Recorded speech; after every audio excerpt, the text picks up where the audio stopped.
Apakah kita sedang berangkat dari rumah tadi dalam keadaan yang benar-benar nyaman? Ataukah dengan segenap perasaan yang sangat mengganggu kita?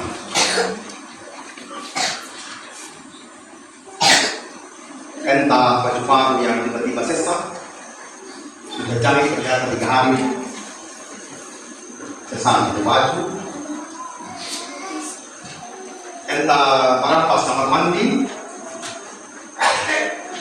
merampas cermin cuma 1, penghuni ada 10 orang, dan hari ini semua harus fair, begitu ya.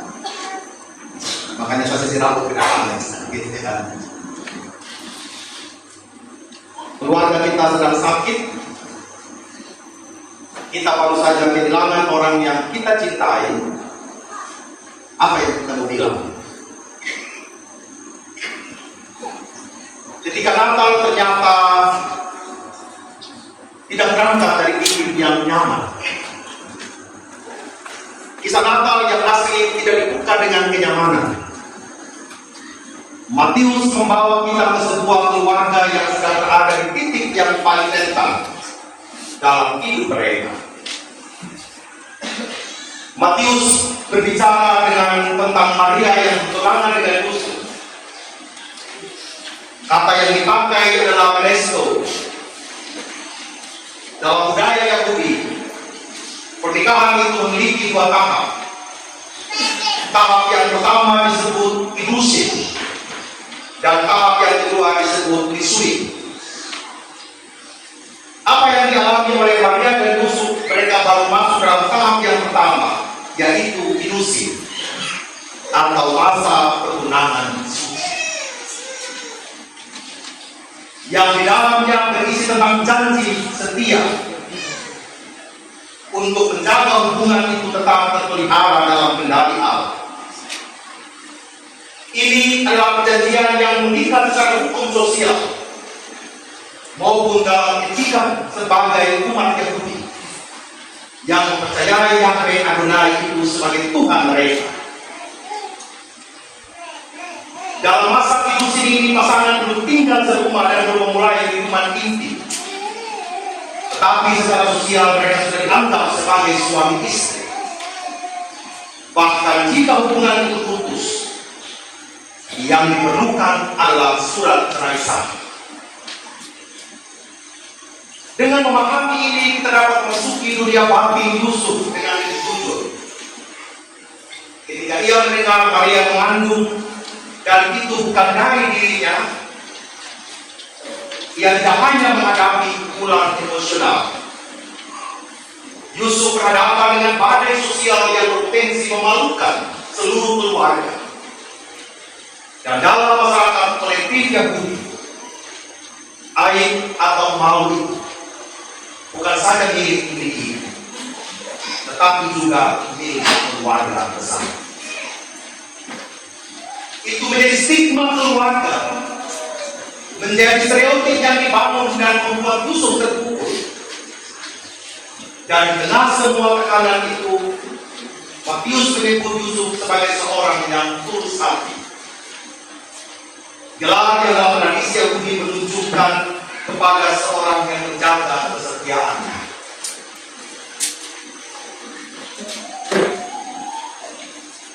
Dengan kata lain, reputasi Yusuf bukanlah sembarangan.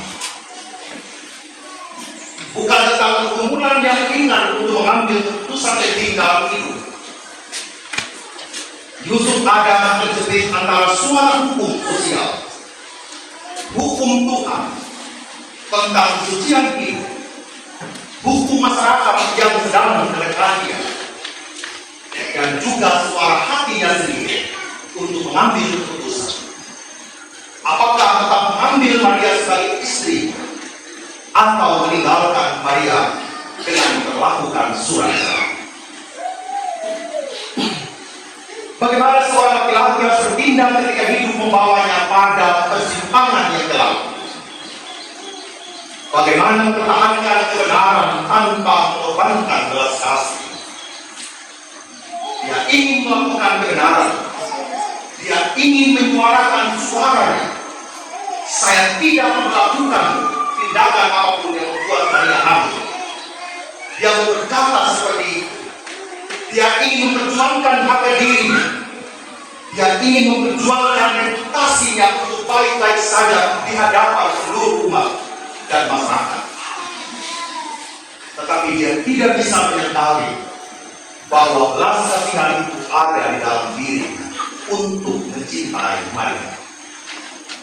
Bagaimana menghormati Tuhan tanpa menghancurkan seorang yang ia cintai? Bagaimana menjaga kehormatan nama Allah di tengah-tengah keluarga yang sangat tidak mudah? Matius menggambarkan momen itu dengan betul. Yusuf ada dalam diri yang tidak mudah. Yusuf mempertimbangkan hal itu. Yusuf mempertimbangkan maksud. Kata kerja ini menggambarkan pergolatan bangkit yang tidak diceritakan dengan dramatis, tetapi terasa sangat manusiawi. Ia berpikirkan, menimbang, berputar antara pilihan yang sama-sama menyakitkan, tetapi ia harus ambil keputusan. Dan di titik kelemahan itulah Allah hadir. Karena apa yang dialami oleh Yusuf bukanlah oleh kemauan, tetapi itulah rencana Allah dalam hidup dan Yusuf. Dan menerima rencana Allah itu bukanlah perkara yang mudah bagi Yusuf untuk berproses terhadap kehendak dan keinginan Allah. Dia berumur, mereka Tuhan hadir dalam mimpi dan berkata, Yusuf anak Daud, janganlah engkau takut mengambil Maria sebagai istri. Kata takut di sini bukan rasa puitis atau kalimat yang menjadi penghiburan yang klise. Dalam bahasa Yunani atau bahasa asli mengatakan mi obedes. Kata ini bukan saja berarti jangan merasa takut, tetapi jangan membiarkan ketakutan membentuk keputusan. Sekali lagi, kata jangan takut bukan saja jangan merasa takut, tetapi jangan membiarkan ketakutanmu membentuk keputusan. Takut di sini bukan sekedar perasaan, tetapi itulah kekuatan yang sedang menguasai hidup Yusuf seutuh-utuhnya. Tetapi Allah hadir dan mengatakan, jangan membiarkan ketakutan itu membentuk keputusan. Bapak, Ibu, dan saudara-saudara yang terkasih dalam Kristus, Yusuf takut kehilangan reputasinya. Takut menjadi bahan pembicaraan di desa itu.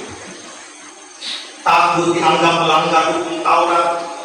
Takut bahwa masa depannya hancur karena keputusan yang tidak bisa dipahami. Dan ketakutan adalah posisi manusia yang wajar ketika realitas terlalu besar untuk kita peluk. Ketika pergumulan hidup terasa jauh lebih besar untuk kita tanggung dalam hidup ini.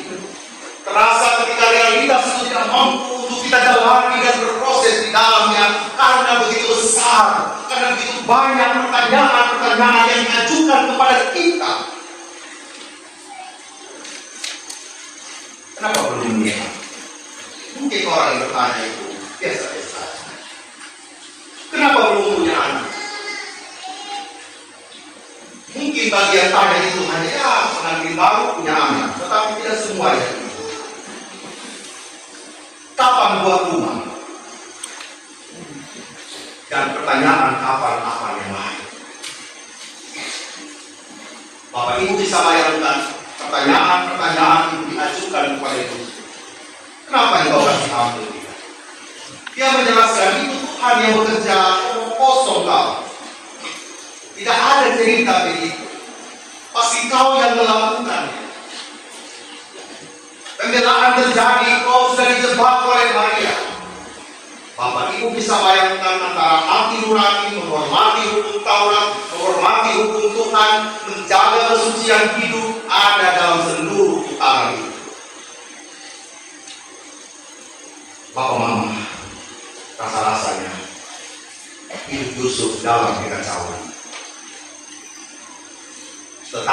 tampaknya kacau itu sebenarnya ruang di mana Allah mau bekerja. Dalam ketidakpastian yang dialami oleh Yusuf, ada sebuah ruang yang Allah ingin berproses bersama dengan Yusuf. Dalam pertanyaan-pertanyaan yang tidak terjawab, Allah ingin hadir di dalam celah-celah ruangan itu untuk berbicara lebih jelas kepada Yusuf. Yusuf kehilangan kenyamanan. Yusuf kehilangan reputasi dan harga diri. Yusuf kehilangan relasi mesra bersama dengan Maria. Yusuf harus dihantui oleh berbagai perasaan curiga terhadap Maria.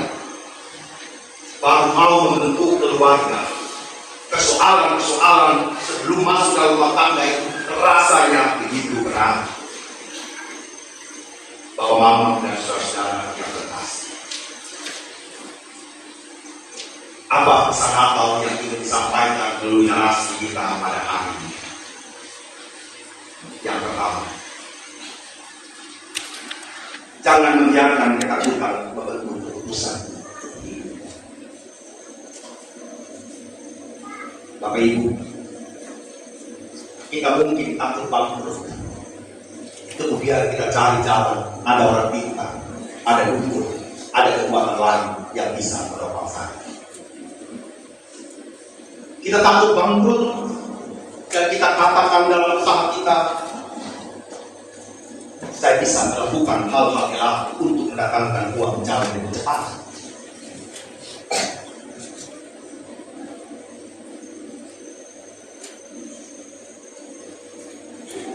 Keputusan apa yang sedang ingin kita buat hari ini, Bapak Mama?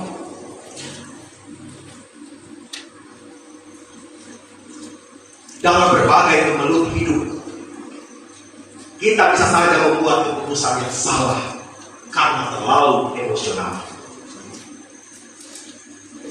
Kita bisa membuat keputusan untuk membenci orang lain karena kita terlalu jengkel atas seluruh perkataan, pikiran-pikiran yang dikatakan kepada kita. Dan kita katakan dalam hati, saya tidak mau lagi omong dengan manusia itu, saya tidak mau lagi ketemu dengan satu saudara itu, walaupun dia saudara kandung, saya tidak rela. Kalau kita emosi, Bapak Mama, jangan sampai relasi antara saudara kandung itu, antara tetangga, antara rekan, antara suami istri, antara anak dan orang tua kemudian buyar karena kita mengambil keputusan yang salah dan keputusan itu menghadirkan kepahitan dalam hati kita masing-masing.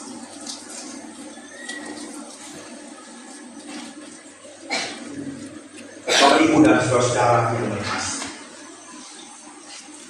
kita mungkin takut akan masa depan terhadap anak-anak kita. Kita katakan sudah, stop, sudah jangan lanjutkan di sekolah.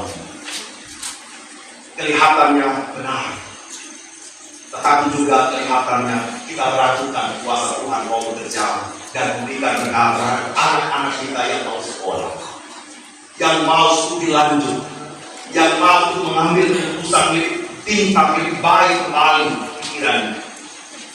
Tetapi karena ketakutan untuk mencari nafkah itu jauh besar daripada keinginan dan kehendak Tuhan, kita distorsi itu, kita potong itu, kita memotong seluruh rencana Allah dalam hidup ini dan mengatakan stop. Bapak Mama tidak ada biaya lagi, kau jangan lagi melanjutkan sekolah. Anak-anak punya mimpi yang besar. Anak-anak di jemaat Penuaran ini punya potensi yang sangat luar biasa. Tetapi karena ketakutan kita sebagai orang tua, kita katakan hentikanlah langkah-langkah itu untuk engkau berkarya dan berkreasi. Berharap di masa depan dari keluarga kita tidak mengambil keputusan yang keliru dalam seluruh hidup kita ini. Hal yang kedua, pergumulan dan kekacauan yang kita alami dalam hidup mengizinkan Allah bekerja dalam keuangan kita. Bapak malam kita lebih suka membuka ruang kekhawatiran.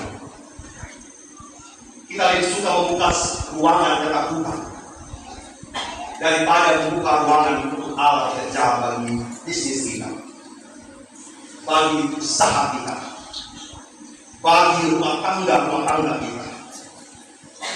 Kita lebih membangun rumah dan tembok kekhawatiran, membangun tembok kecurigaan, membangun tembok pesimis, membangun tembok yang tidak membangun, sehingga mengusir Allah untuk tidak bertatap dalam ruangan-ruangan iman kita.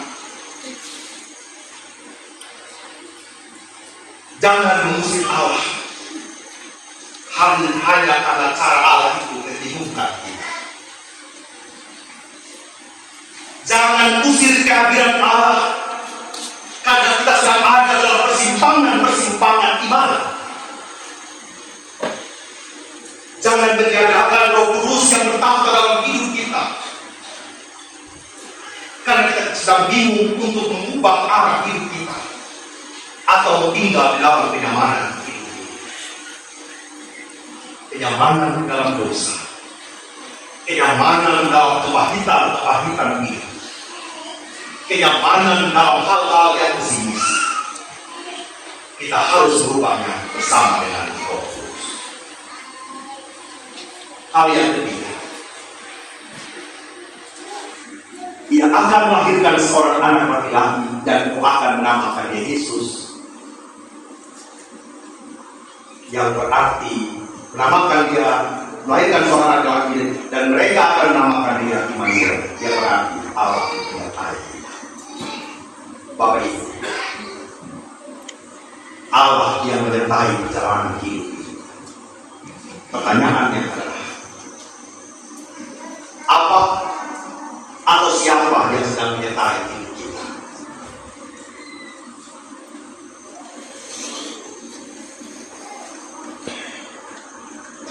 Apa yang sedang menggerakkan hidup kita? Allah atau ego kita? Siapakah yang sedang menyertai pelayanan kita? Allah atau keinginan untuk dikenal orang? Siapakah yang sedang menuntut panggilan pekerjaan kita? Allah atau keinginan untuk dipuji?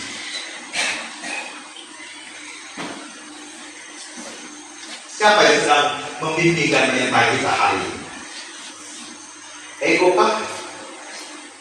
Kepentingan diri sendiri kah? Ingin dipuji? Ingin dikatakan baik? Minta divalidasi? Kalau tidak divalidasi pelayanannya, dia mulai ngambek, dia mulai ngehiu dari MPP, mundur pelan-pelan. Apa yang membuat kita bergerak hari ini? Kepahitan hidup kah? Dendam kah? Kita melakukan yang baik supaya untuk dilihat orang. Kita melakukan supaya dikatakan saya lebih dari dia. Anak mantu ada 5. Anak mantu yang pertama datang bawa kue 2 toples. Anak mantu yang kedua membongkar saya 5 toples. Anak mantu yang ketiga bawakan saya 10 toples. Anak mantu yang ketiga semua toples keluar ke bawah. Apa yang sedang menerai hidup kita hari ini?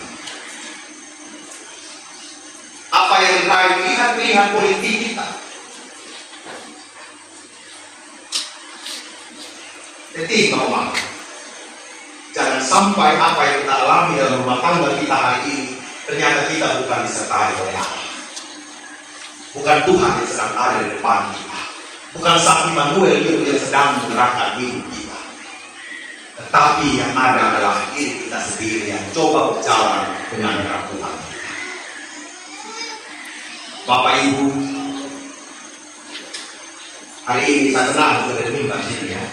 Ternyata Ibu A masih punya suami, Ibu B masih punya istri. Saya pikir sudah ada suami itu, karena dia tidak sendiri, Karena tadi bisa lihat, oh bapak ternyata masih punya istri. Kalau sama luar yang saya ada gitu kan ya. Kalau mau pilih itu sudah toh ada apa lagi? So tahu kalau kita lagi single kan, ya. Bukan jomblo lagi single kan. Bapak Ibu,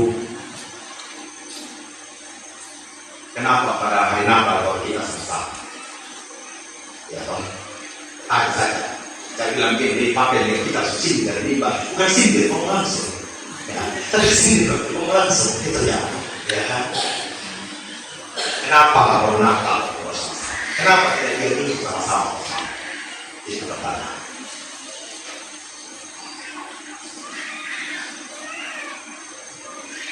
Refleksi Natal dari drama yang sudah dimainkan oleh orang-orang yang dikatai mewakili seluruh perasaan kita sebagai jemaat Natal. Keputusan ada di kita semua hari. Makna Natal apa yang kita ambil di tengah-tengah ketidakpastian ini? Saya percaya Sang Immanuel itu akan terus menjaga kita. Nama Immanuel memberi kepastian bahwa dia tidak pernah jauh.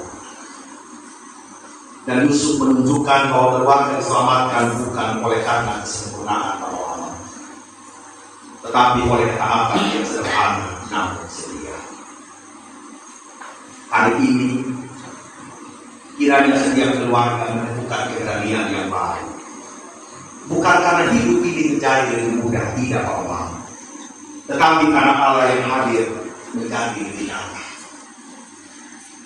Kiranya kita memilih untuk mempercayai kehadirannya lebih daripada ketakutan kita. Kiranya keluarga-keluarga kita seperti Yusuf dan Maria menjadi tempat di mana rencana Allah tumbuh diam-diam dalam kesenangan, namun penuh kuasa. Amin Bapak ya. Selamat Natal 2025 dan selamat menyambut tahun baru 2026. Amin.